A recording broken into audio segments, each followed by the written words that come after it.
Success Week taught me how to be open-minded. An ethical person. To live a life with a purpose. How to handle stress.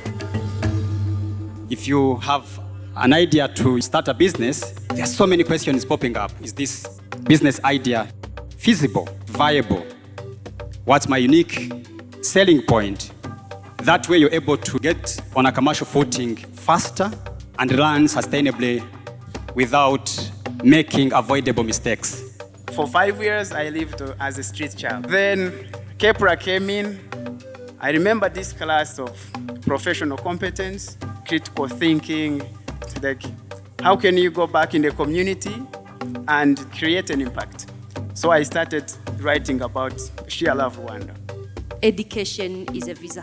My mind was first to study, have a degree, and then followed into sport.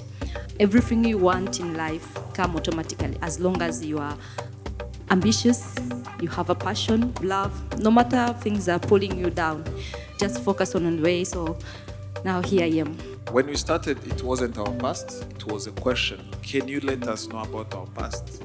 So we called it Our Past, with the idea of just learning and, if we can, also educate other young people about our history. 3 important points encouraged me and to where we are right now.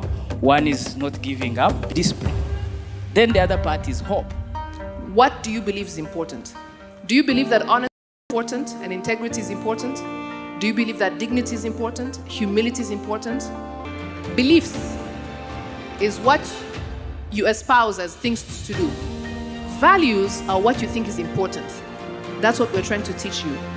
My key takeaway was about managing our personal finance by differentiating needs and wants. Blood donation was the main part of the whole thing today. I feel involved in the community by donating blood, by saving not one life, but maybe many. I learned that a true man of values is a man of integrity, dignity, and also always sacrifices for the greater good of the society.